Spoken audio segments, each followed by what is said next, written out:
BBC Sounds. Music, radio, podcasts.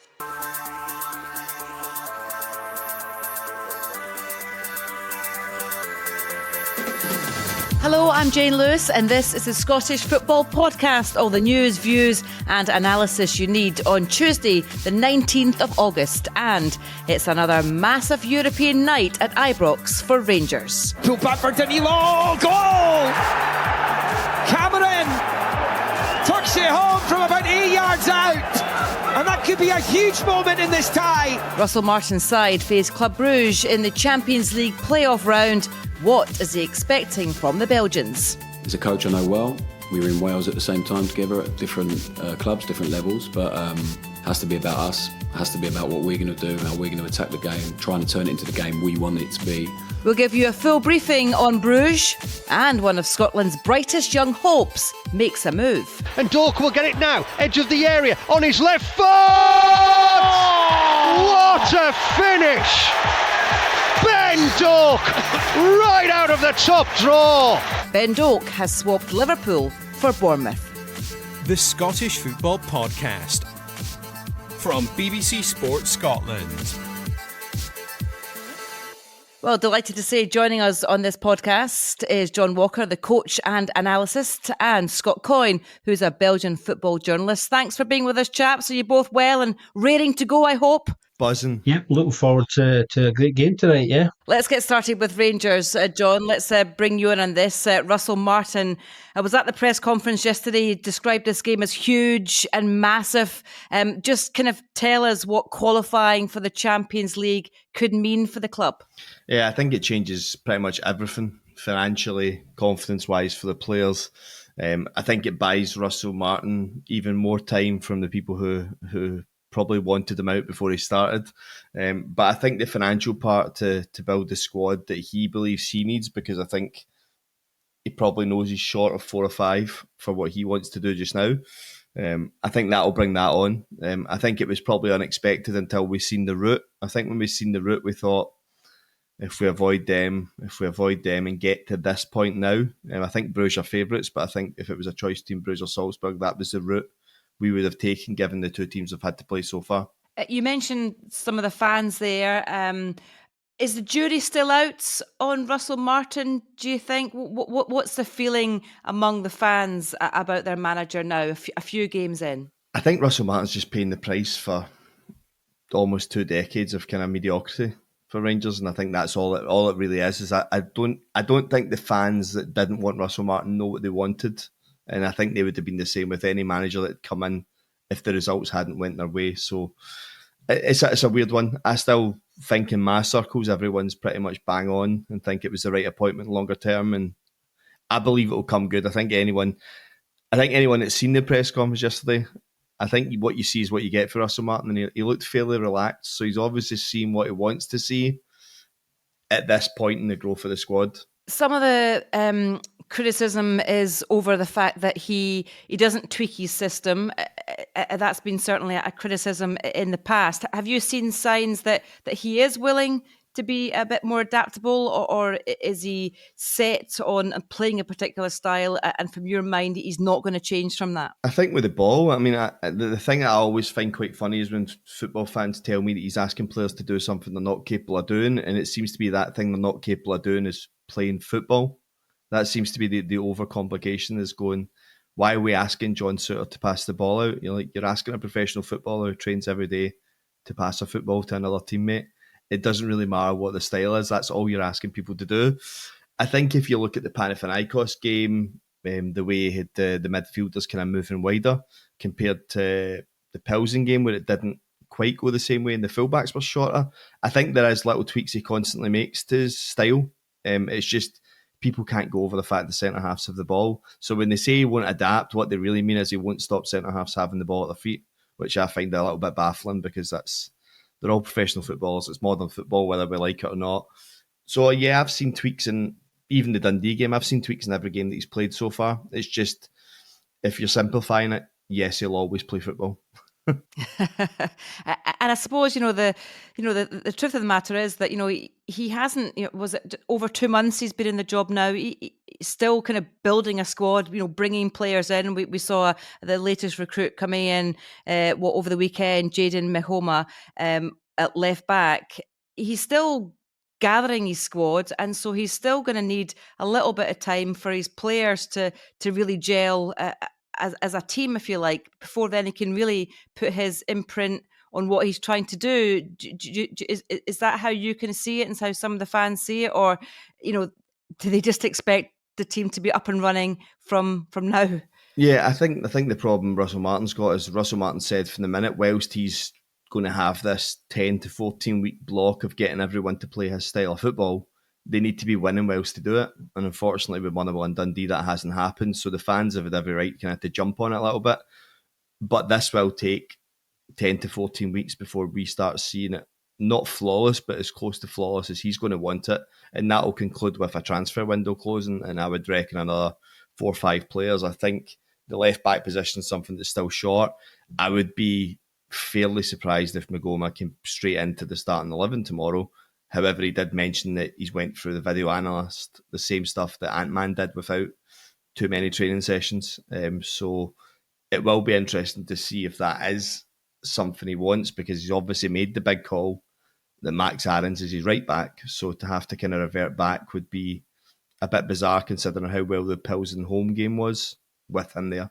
That left back issue, so that left back position though, is a problem, isn't it? Do you think Mahoma is not quite the answer yet? I mean, Russell Martin, I think, did describe him as a player with potential, but that position needs to be sorted, doesn't it? And quite soon. Yeah, Rangers need to get a Russell Martin left back as soon as possible, whatever that looks like. But we're going to have had lost Robbie Fraser, Hefty, and potentially Ridvan, so we'll be 3 left backs out. And I still think he wanted a left back before all that happened. So it would be surprising to me if there's not already one kind of negotiating, because it does seem under Kevin Fairwell and Dan Purdy, you only really hear the transfer when it's about 24 hours away from being concluded. So that'll be something that I reckon will move quickly based on the funds that we'll have. Scott, let's bring you into the conversation. Nico Raskin is a player who Russell Martin said yesterday is back in the squad. He was rested at the weekend. There's been a little bit of transfer speculation swirling around about him, but the Rangers manager saying that his head's now in the right place and he's back in the squad for tonight's game. How is he thought of over in Belgium? Well, he's very highly rated, Jane. And of course, he's broken into the international setup recently and performed very well in the appearances made under the new T1 there, Rudy Garcia. In fact, so much so that he's been starting games and he wasn't before as well. So, I think his international form has obviously helped his club form as well. And he's been very good domestically for Rangers. He's actually started the season kind of quite well as well. If you look at some of his underlying numbers, he's picked up where he finished off last season as well, and Russell Martin has obviously responded quite positively to him and to what he brings. And as long as he's at Rangers, then I think they're going to need to utilise his talents, because he's a very flexible player. He can play in a number of positions as well, and that's very attractive, particularly when you get to European football level. Let's discuss Club Brugge then.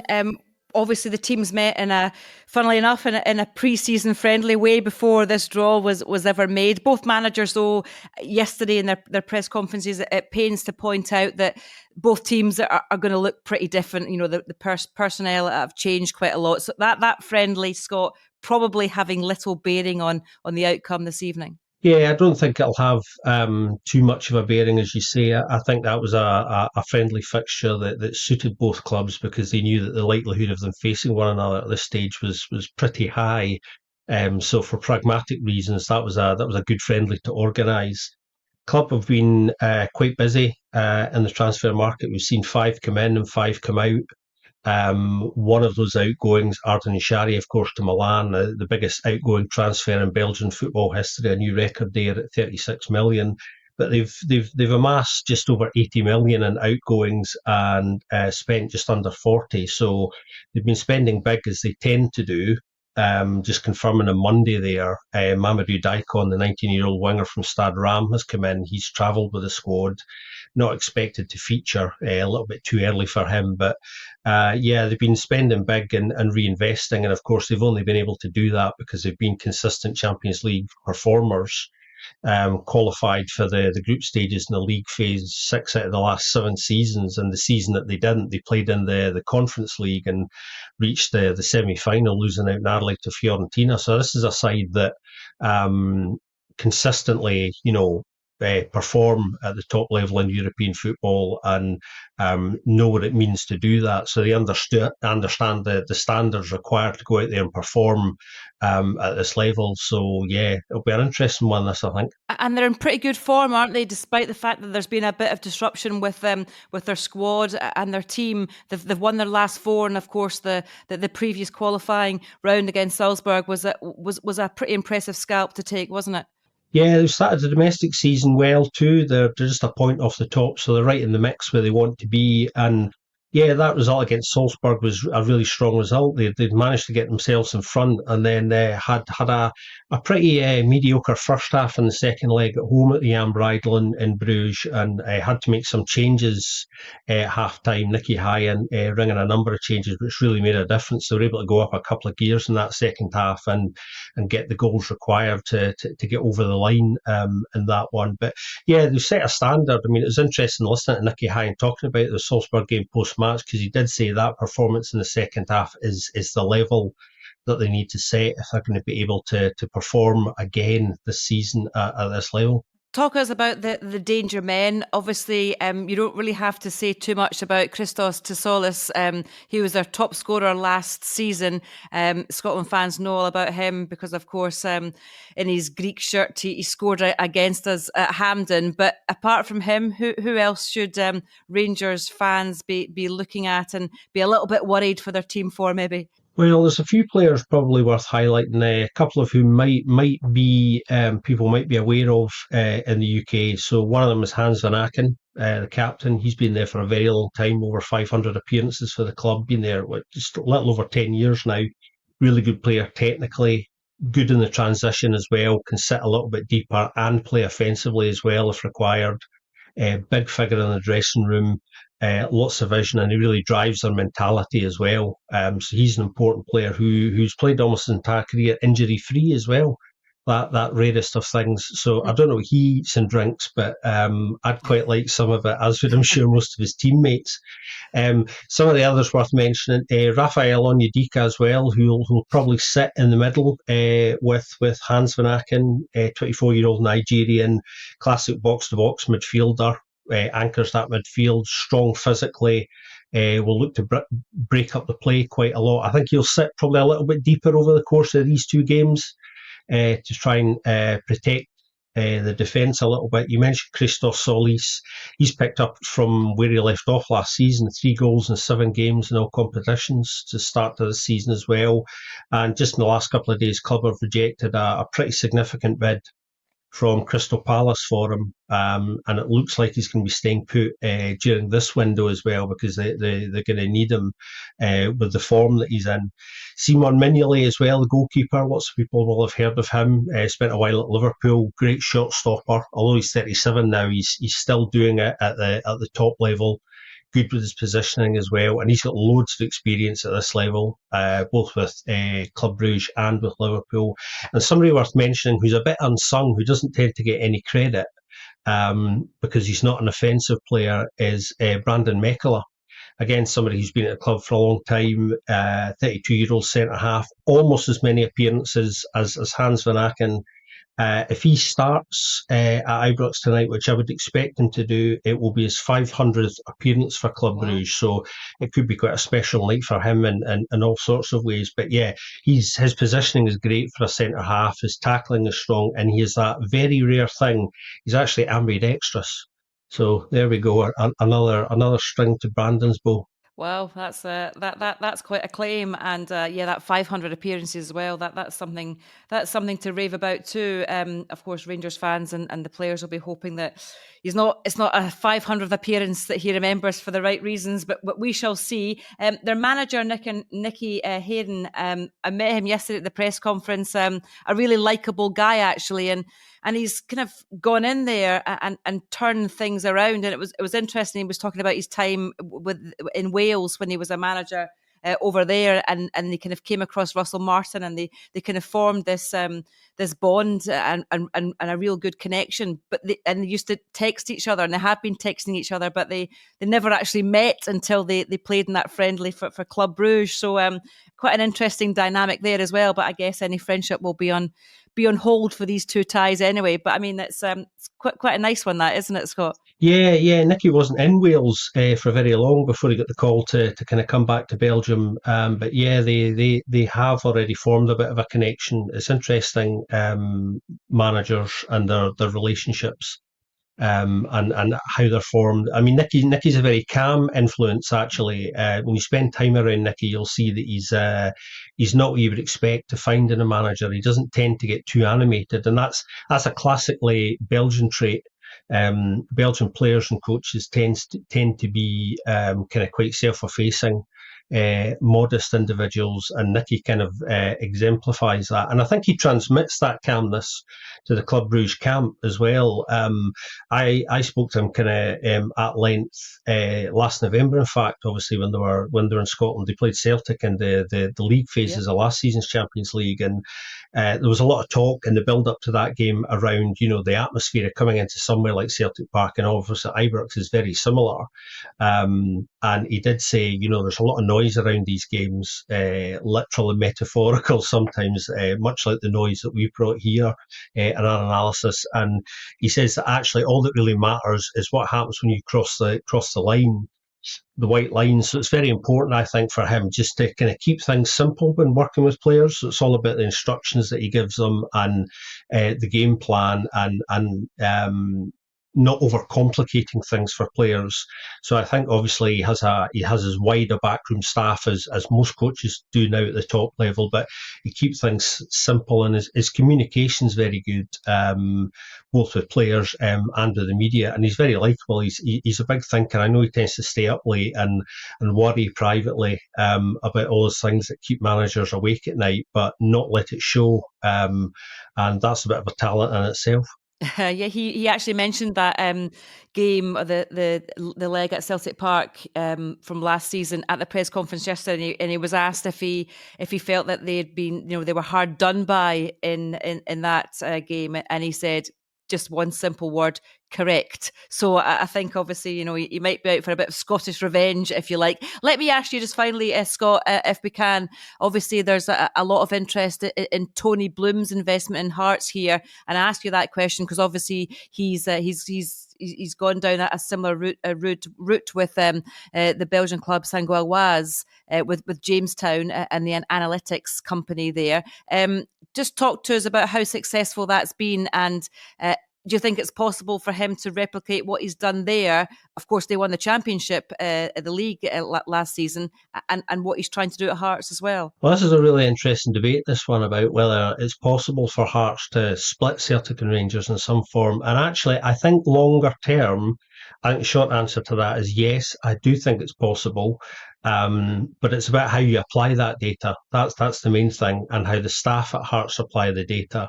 Lots of people are of the view that, well, Celtic and Rangers use data like most other clubs do now in various ways. So what difference does this actually make? But it's about how the data is applied and the decisions that are made on it, not the fact that you're actually using data. Although the data set that Jamestown use and the Starlism system, Tony's own bespoke system, is a little bit different to other data systems as well. And I think that's what's probably giving them the edge. There are bits of information and the information that they get that is a little bit different to what everybody else gets as well, which definitely is a factor in kind of helping Brighton, obviously, who used the same data set to Union Saint-Gilloise, who had an almost perfect playoff in Belgium last year, 28 out of 30 points to go and win the title ahead of Club Brugge.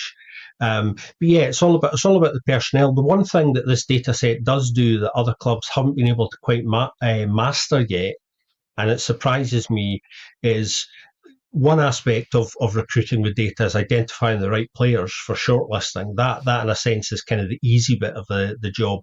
The other bit is all of the due diligence around the background to players, which there's a huge amount of resources go into, and sometimes data is kind of part of that. But it's about, are you bringing in the right player for the right position? So are they hungry enough and motivated enough to go up a level and come to Belgium? Because often the players that come to Union Saint-Gilloise are coming from lower league sides and younger players who are hungry to progress. So you get the position right, you get the motivation right, and then there's the background aspect of it. What's the personality of the player? Who are you bringing into the dressing room? Who are you bringing onto the training ground? Because it's not just about what you do in the pitch. You're always switched on as a footballer. You're always representing a club. So where's that added value? And that's something that's equally important to, a player's kind of technical ability and what they might bring on the pitch. And that's one of the reasons why Union Saint-Gilloise have really punched above their weight over the last sort of 4 to 5 years, because they really are smart with their recruitment. And Brighton do similar things, albeit they play very differently. They don't play the same way at all. But yeah, the short answer is I do think it has the potential to split Celtic and Rangers given time. So the Hearts fans will have to be a little bit patient, but the early indications are kind of quite positive. So I think we're starting to see the benefits of it. One little other link here that's important: Hearts sporting director Graham Jones is also a good colleague of Alex Musio, who's the president of Union Saint-Gilloise. So he knows Alex and Tony very well. So he understands how this system works. So the person who's ultimately making the key decisions there is somebody who does understand this system. And that's really, really important because it means that the data set won't get misused. So it gives them the best possible chance. Yeah, it's intriguing stuff. Thank you for that. Let's move on, shall we, from tonight's Champions League action to a Scotland international who is on the move. Ben Doak has moved from Liverpool to Bournemouth for £25 million. John, I guess it's simple as he was looking for more game time. Yeah, looking for a place that he can develop and start games and start contributing inside 90 minutes. And I just think unfortunately, he seems set on this right wing position, and at Liverpool they've got a pretty good right winger that already takes that position. So this is the best move for himself, for Scotland, because we need to start seeing him really develop, because I think we have kind of hung our hat a little bit on Ben Doak being the boy coming through that's going to make that edge that will get us to World Cups. Yeah, 6 caps for Scotland already, only 19 years old. And as you say, a real air of excitement around this player. Is a club like Bournemouth, is that the right move for him? Do they play the kind of football that he's going to fit into really well?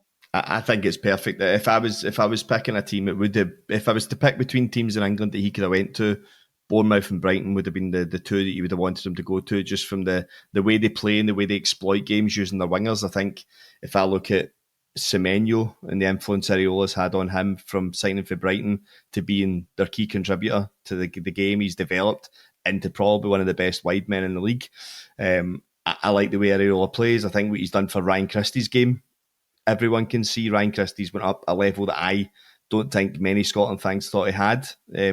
He's a kind of deep-lying playmaker. I just think in that side, when he's got Kluivert, Tavernier, Semenyo, I think Ben Doak in amongst that mix is the perfect foil to be the 4 wingers they choose between, or the 4 attackers they choose between. Be very exciting to see what Areola could do with him. If he stays fit, I think Ben Doak will go on to have the career that we've all earmarked for him.